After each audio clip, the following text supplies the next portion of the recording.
Hello board game brothers and sisters, I'm Adam Singer and welcome to another episode where I'll be letting you know of Kickstarters launching this week. If you're new to the channel, we do this every week, so make sure to subscribe if you want to stay up to date with all the Kickstarters and game founds coming down the line. And if you want to check out campaigns further into the future, you can always check out our Discord, which I'll have linked in the description below, or you can head over to Alex's channel over at BoardGame Co because he just put out a video going over the next 30 days. We've got quite a lot of games this week, and there's quite a few that I'm pretty excited about, so let's check them out. And the first campaign we have launches on August 1st, and it's called Arydia, The Paths We Tread. And this plays 1 to 4 players and takes about 60 to 120 minutes to play. And this is a green legacy game. That means that it's a legacy game that can be reset, and you're not going to be destroying any components or permanently modifying your game. So you might be asking, how is that different from just a regular campaign game? Well, it may not actually be that different, but this game was designed originally with legacy elements, and then the designer went back and figured out how to still keep those mechanisms, but allowing them to be reset afterwards. So there'll definitely be a lot of things that you'll recognize from other legacy games, like hidden tuck boxes, writing on cards, or permanently removing cards and components from the game. The only difference is that everything can be put back where it was, and any writing or modification of cards can be wiped clean. And this is a campaign-based cooperative fantasy game set in an open world. The game was designed with 4 main areas of focus, and those are exploration, progression, combat, and role-playing. The exploration comes in with the open world concept because you can explore the map however you see fit, and it's really up to the players to discover the locations, characters, and creatures. And every location is actually unique. It's not using a randomized algorithm, so you'll get a very different experience depending on where you go and the decisions that you make there. So even though this is a campaign game with its own storyline, it's not going to force you in any particular direction. And this is all reflected in the progression aspect of the game that dictates how the game moves forward and how that campaign unfolds. You'll be playing this game over multiple game sessions, and you can stop and save at any time, but there are story arcs that do offer some convenient opportunities to save the game. The game offers multiple story arcs, and they're designed to last about 2 hours so that you can play an entire story arc in a single session. If you're wondering how gritty or age appropriate this game will be, it'll have about the same tone and grit as the Lord of the Rings series, so if you were to give it a movie rating, it would be a PG-13. And as you explore the map and encounter different locations and characters, those locations and characters are going to change depending on how you interact with them. Also, your character is going to grow along the way depending on the decisions that you make, and you're going to be collecting some new items, weapons, and skills that are all going to augment your character in their own ways. And the game keeps track of all your actions and decisions as you play the game, and it's all handled with an index system, which also allows for quick setup and teardown. One thing I really like about this game is that there's actually no campaign book, and the story unfolds bit by bit as you play the game. This is always my favorite way to tell a story because you don't have those skip the cutscene moments where everyone has to stop and read a blurb of text or stop and listen to an app tell them what's happening. And for combat in this game, enemies are going to be controlled with in-game cards and dice.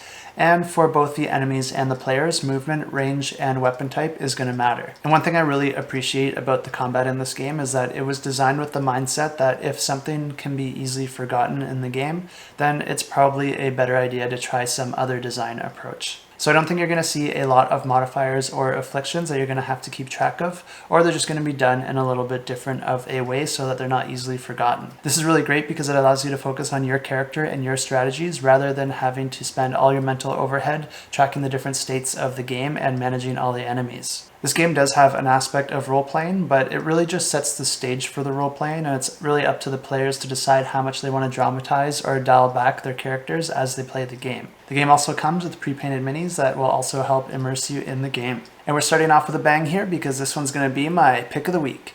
And the reason I'm picking this one is because when you design a game, or even if you're just working on any project in life, you have a choice of how you want to develop that game or project. Some of us might strive for perfection at first until we realize that old adage that done is better than perfect, because the reality is that it's normally better to just get something into the world that's good enough that people will enjoy so that you can start reaping the benefits of all your work and you're not investing more time into it for just a marginal improvement. And with this game, the designer did not make that choice. At least I don't think he did. This game has been in development for a really long time, and it looks like the designer has been working on it every year, putting out answers to questions and even updating us with designer diary updates. So it really does look like the designer took the approach that they're striving for perfection. And of course that doesn't mean that the game's going to be perfect, it definitely won't be, but you can pretty much work on a game indefinitely and always find little ways to improve upon that game. And we see that all the time with games being re-released. Even those that have been around for a really long time, they're always finding new ways to improve the game and streamline the rules, or just make it more fun. This game does have a lot of comments on the BGG ratings tab, but my only complaint is that none of them really seem to have played the game, and they're just either a bunch of 10s of people anticipating the game, or a bunch of 1s of people trying to offset those 10s. But one thing I will say is that this designer has been very active in the forums, always answering questions and posting designer diary updates, and providing details into the design and the decisions he's making, and providing a lot of info and teasers, and highlighting new progress on changes and improvements made to the game, and why those changes were made.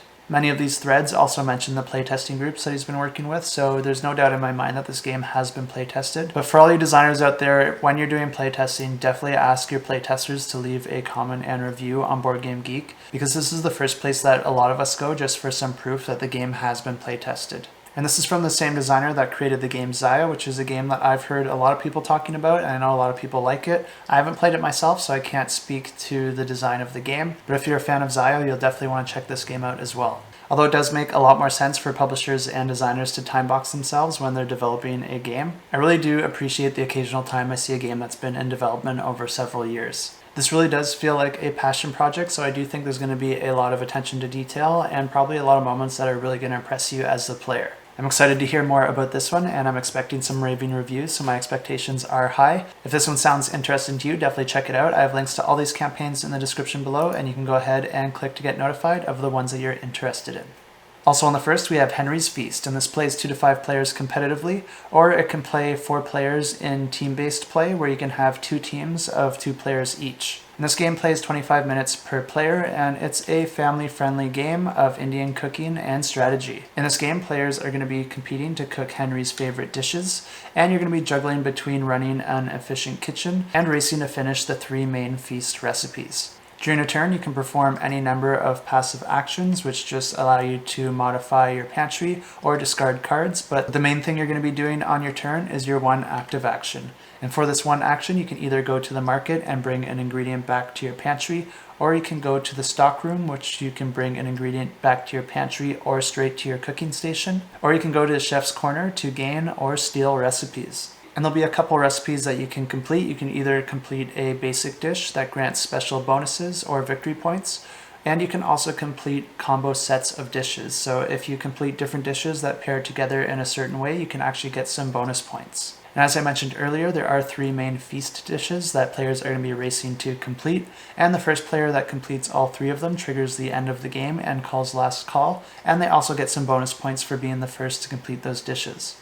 After that, all players can finish their turn and complete any recipes that they're able to complete, and the player with the most points at the end of the game wins the game. Unless you didn't complete any of the feast dishes, in that case you're disqualified from earning any points and you lose.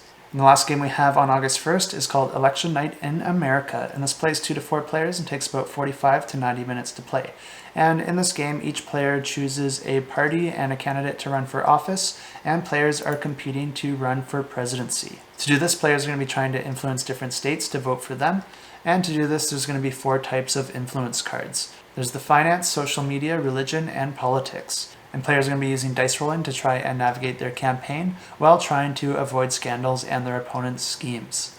And now on August 2nd, we have Dragonbond, Lords of Vaala, and this plays 1 to 4 players and takes about 60 to 120 minutes to play. And Lords of Vaala is an asymmetrical strategy game where players can either play as an army general managing their army and their resources, or they can play as a dragon, destroying your foes and laying waste to the land. And the whole point of the game is to collect 10 power tokens in order to claim victory. And at the start of the round, players are going to be planning their actions using action programming, and then building a deck from those cards. And your strategy will either succeed or fail based on the cards you played along with everyone else's. But if you do well, you'll gain power tokens by doing things like controlling and gaining territories, building your armies, destroying enemies, and casting powerful spells. A really neat aspect of this game is that if an army general player comes into contact with a dragon player, they can actually join forces and try to win the game together. This grants some bonus abilities, but it does come with a cost because now you'll have to gain 20 tokens rather than just the 10 that you're going for on your own. And something I really like about this game is that the pledge levels are very accessible, and there's no paywall that you have to get a million minis just to get the core aspects of the game. The base pledge for this is just $49 USD, and this is probably the most appealing base pledge I've ever seen on a campaign. There's been many times I've seen campaigns selling just the miniatures for $10 a piece. But this game comes with 4 really nice miniatures right off the bat, along with everything else you need to play the game, including a really nice player board and individual player boards for each player. That alone is very tempting, but then on top of that, you're also getting an entire expansion all for free that comes with 12 additional miniatures. And there's more that can be added to this box during the campaign that will make it a standalone game of its own. And as a nice bonus, even on top of that, you're also getting a free lore book to go along with everything. Although I suspect that that's going to be added as a PDF, but either way, it's still something free that I didn't expect. And if that's still not enough, you're also getting 3 exclusive promo cards if you're early enough to back for an early bird. But if you're not interested in affordable pledges and the minimal amount to play a game, there's also tons and tons of add-ons and content that you can include on your pledge, like gigantic miniatures, additional characters, and expansions. And this campaign has an RPG book that you can add to your pledge if you want to experience more of the world and get more use out of those miniatures in some of your role-playing sessions. It's been a very rare thing lately that I've covered a campaign and thought it was both affordable and a really good deal, so definitely check this one out because these are a dying breed. And then on the third, we have Chili Mafia, and this plays 2 to 8 players and takes about 20 to 40 minutes to play. And this is a fast-paced, competitive set collection party game. And players can either play as individuals in a free-for-all, or they can join up in teams for a team-based experience. This game is the first in a series of games where players are going to be traveling to different countries in order to complete secret missions, and this one takes place in Mexico. Players are going to be competing to try and win the trust of the Chili Mafia. To play the game, cards are going to be dealt to each player, and then players are going to choose a card to keep and then pass the rest to their neighbor clockwise. This continues until 6 cards are drafted, and then players are going to be taking turns playing their cards. And on a player's turn, they can perform as many actions as they want or can, but the main idea is that you're going to be forming different chili gangs of 3 or more cards on the table. You can form a gang by having all different cards, or you can form a gang by having all of the same cards. The really nice thing about creating gangs of all matching cards is that you get to double their points during the scoring phase.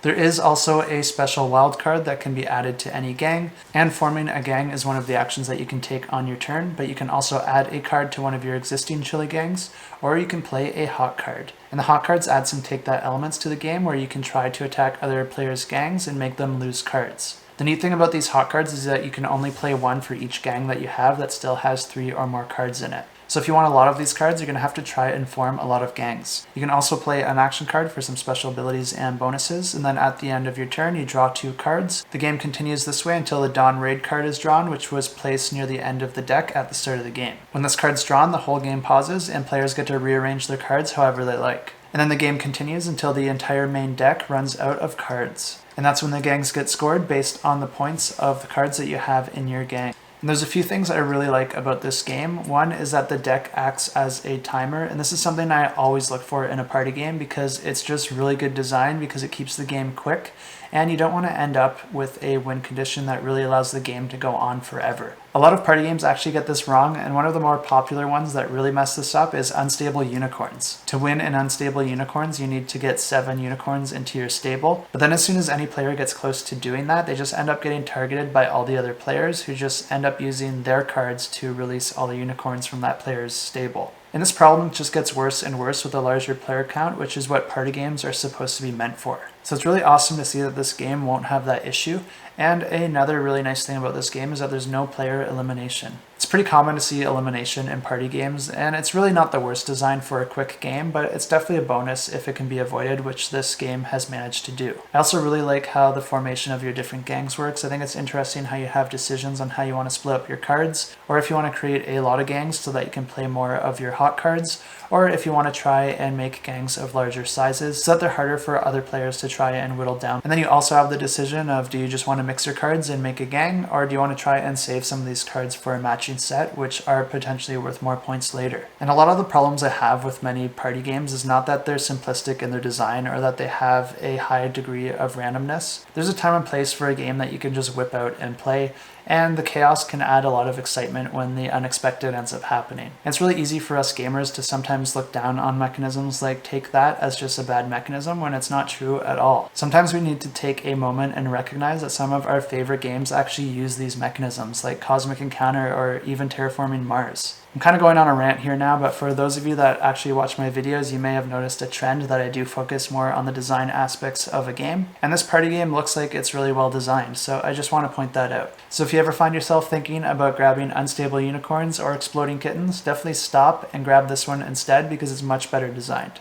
And I almost forgot that there's also a 48-hour early bird where you'll get 8 extra exclusive cards included in your pledge, all for free. Also on the 3rd, we have Almanac, the Crystal Peaks, and this plays 2 to 4 players and takes about 60 to 90 minutes to play. And this is designed by Scott Elms, who also designed the Tiny Epic games, and this is actually the second game in his Almanac series. The first one was called The Dragon Road, and there are some similarities between the games. In an Almanac game, each round is played on a different page in the game book. Each page represents a unique location and it adds different twists to the worker placement aspect of the game. And in Crystal Peaks, players are merchants focused on trade, travel, and adventure in a fantasy realm. And in addition to the worker placement aspects of the game, this game also uses mechanisms like auction bidding, dice rolling, and pick up and deliver. And in this game, players are going to be visiting some strange places, acquiring and selling goods, and facing different encounters as they travel place to place and attempt to complete different contracts. The campaign is also going to be offering a Treacherous Trails pack that's going to offer everything you need so that you can integrate the 2 games into a single game session.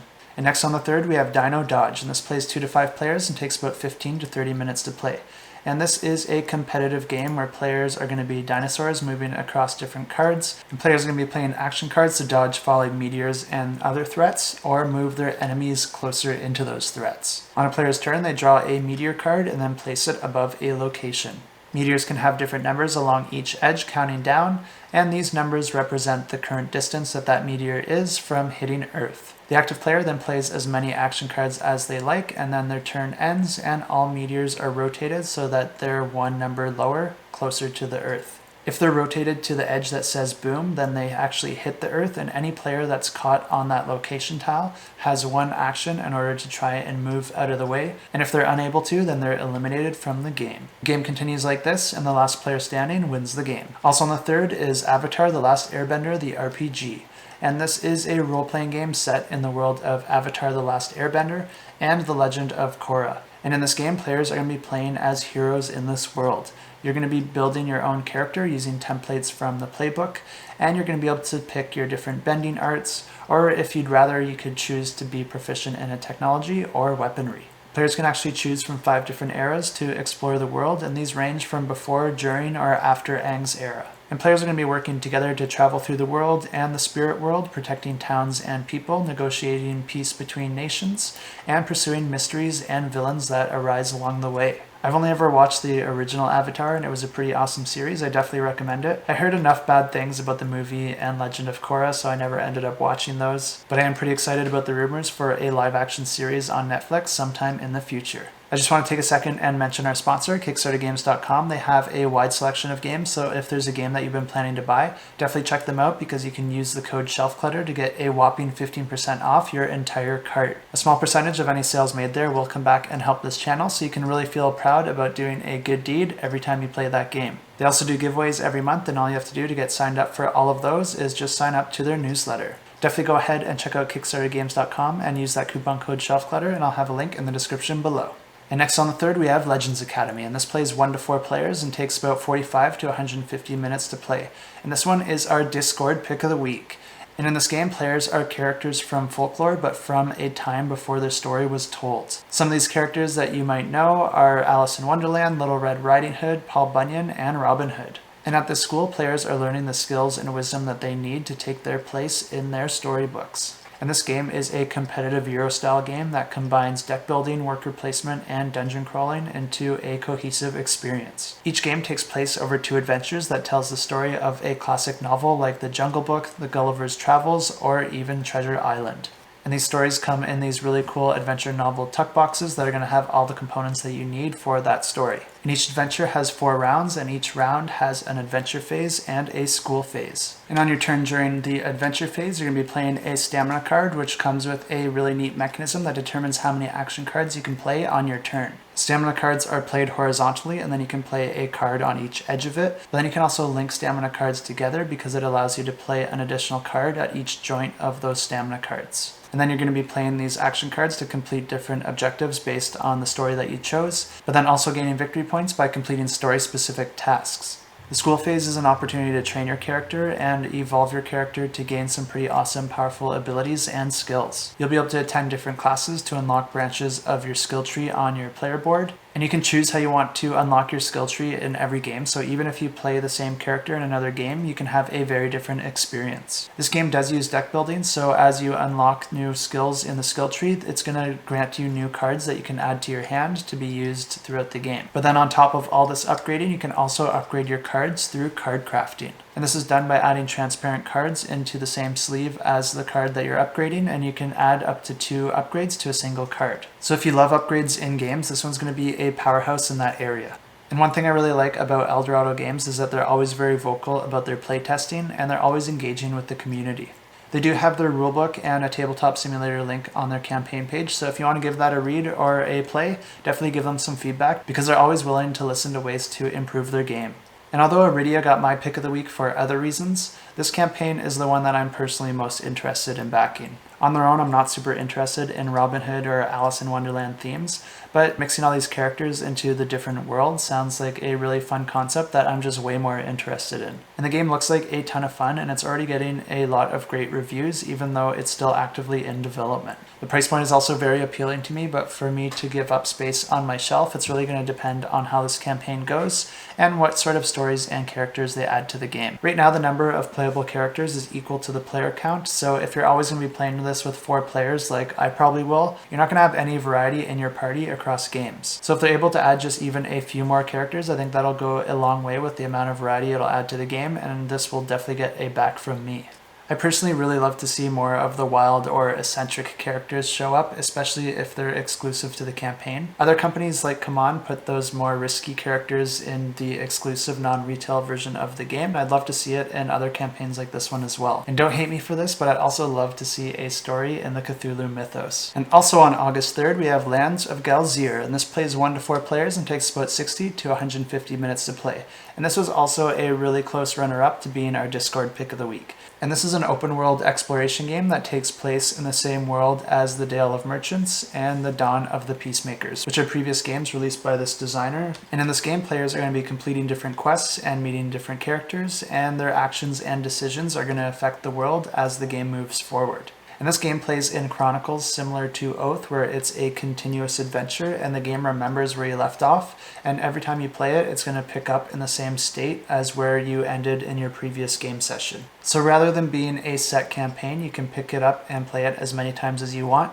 and the game's going to remember all the decisions that you made every time you play. All this remembering is completely built into the game, and there's no extra bookkeeping or manual tracking that you'll need to do in order for decisions made in the game to persist into future games. Another really nice thing about this structure is that there's less emphasis on playing with the same game group every time you play. And this game does support solo, cooperative, and competitive modes. For solo or cooperative, you're going to be playing a fixed number of rounds, and the competitive mode is played until someone has reached a specific number of prestige points. Each game represents a single month, and each round in the game represents a single day. And this game ties that all together with a really neat calendar on the board that tracks the time, but then also different encounters and quests can behave differently depending on the day that they occur. And other markers and events can be added to the calendar to just make it much more of a meaningful part of the game rather than just a counter that triggers the end. There's also a ton of quests and encounters that you can experience in this game, and then also, since some of them will behave differently depending on when you experience them,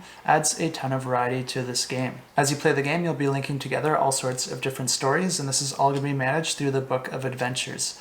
And this is not actually a physical book. Instead, it's going to be an app that you can have open on your phone or tablet, and it's going to be used to present you the narrative, and also comes with a few perks like being completely spoiler-free, and the developers can also make changes to it even after the game has been released. Throughout the game, players are going to be building up 6 different skills, and these skills are going to help you for skill checks as you try to complete different quests and encounters that you experience throughout the game. For every skill check, you start with 5 generic dice, but then for each type of skill that you have, you can swap out one of those generic die for a die that represents one of your skills. If you're at level 1 of a specific skill, that means that you can swap out 1 die for a die of that type, and if you're at level 2, that means you can swap out 2. And depending on the type of objective that you're trying to complete, different skills are going to help you in different ways. Players can also augment their characters with different items, statuses, and companions that will help them along the way. Depending on the outcome of the encounter, your character or the board could be modified in some way.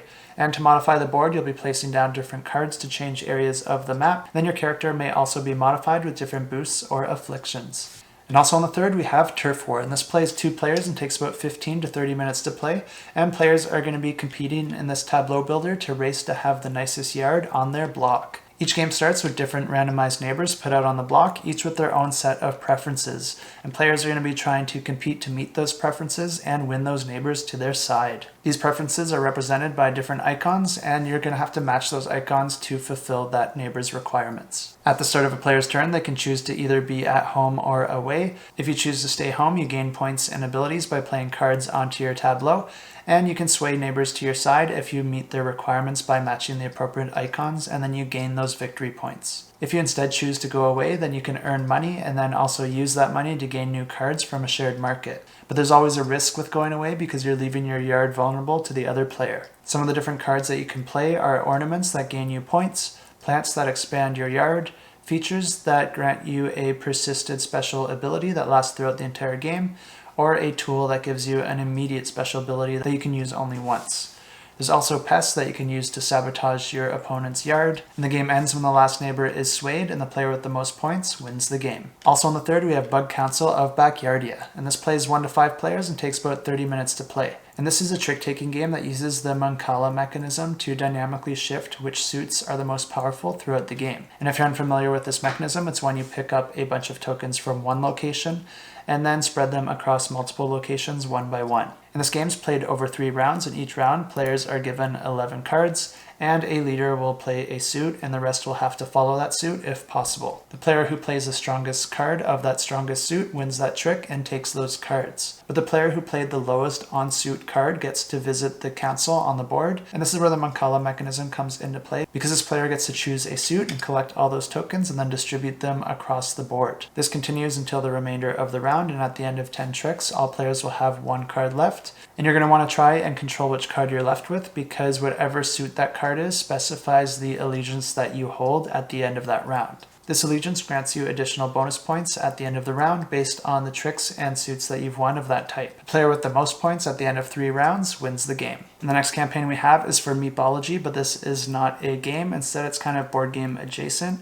And this is an app that helps recommend games and mechanisms based on your personality type and your interests. The app's going to allow you to enter in some different details about your personality and your preferences, and then based on that, it's going to suggest games that you are likely to like. The cool thing about this one is that it'll also do group recommendations, so if you have a bunch of people over for a game night and you're trying to select a game that everyone will like, you can use this app as a tool to try and find the game that you're looking for. And next on the third, we have Excavation Earth. It belongs in a museum, and this plays 1 to 4 players and takes about 30 to 120 minutes to play. And this is the second expansion for the game Excavation Earth, where players are a bunch of aliens visiting Earth where humans are now extinct, but the aliens were attracted by all the relics and collector's items left by humanity's history. And in this game, players are trying to collect all these relics for their art collection, and they're going to be exploring the world, excavating for these artifacts, and then buying and selling and trading, and influencing the market prices to try and get as much money as possible. The player with the most money at the end of the game wins the game, and this expansion is going to be adding 2 new alien races, new artifacts, a deck of technology cards, and a whole new museum board that is going to offer some new ways to score and create new paths to win the game. Also on the third, we have Cartouche, which plays 1 to 4 players and takes about 20 to 80 minutes to play. And in this game, players are archaeologists restoring a pharaoh's legacy. This is a tile-laying game where players are going to be covering different spaces, but the spaces that you don't cover are also as important as the ones that you do. The game plays over 10 rounds, and each round has 3 phases where players are going to be drafting different tiles and then simultaneously arranging those tiles onto their individual player boards. And players are going to be doing this with the goal to restore different murals, complete stories, and earn achievements in order to score points. And after 10 rounds, the player with the most points wins the game. And the last game we have to cover launches on the 4th, and it's called Looters of the Labyrinth. And this plays 2 to 8 players and takes about 20 to 120 minutes to play. And this is an abstract strategy game where players are going to be demolishing and building walls of the labyrinth in order to try and reach the treasure at the center of the board. On a player's turn, they can choose to do 1 out of 4 actions. They can choose to either move their pawn, and when you move a pawn, it moves in a straight direction until it hits either a wall or the end of the board. Striking a wall damages that wall until it's eventually destroyed and removed from the board. Or a player can play a Labyrinth card to place a Labyrinth wall on the board, or players can choose to weaken one of their own Labyrinth walls that are already placed on the board. And the final action is that each player only ever has 1 rebel token for the entire game, and they can choose to play that rebel token onto an existing wall to make it act as if it wasn't there.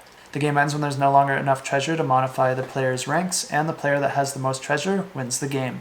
And that's it for this week, but don't leave yet because we got a few giveaways to announce, and the first one we have is Taelmoor, and this is a dungeon crawler that uses a app along with scannable components so that players can experience different adventures, stories, and battles. This game uses a modular system that combines all sorts of different game elements and narratives to offer a very different story every time that you play. And the app essentially acts as your guide, dungeon master, and bookkeeper, and new scenarios are released over time. So if you did happen to exhaust all the options that the app gives you, you could put it away for a little bit and come back and find completely new content for you to experience. Players can play this as a one-shot scenario, or they can also choose to link different scenarios together with persisted characters and maintain upgrades across the different games. And this giveaway is going to be for the Adventure Pledge, which comes with the core game and all unlocked stretch goals. And to enter this giveaway, just leave a comment down below. And for this one, we're just going to use the hashtag app so that there's no spelling mistakes.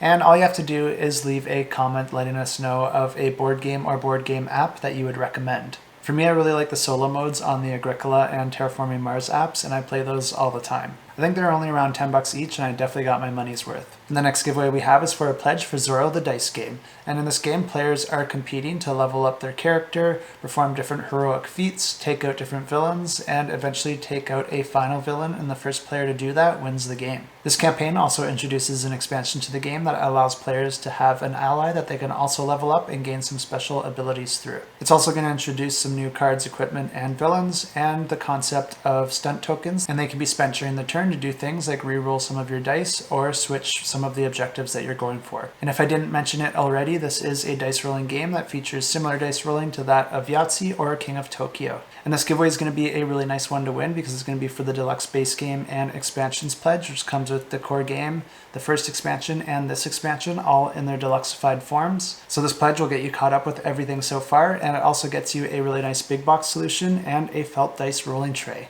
And to enter this giveaway, just leave a comment down below with the hashtag Zorro.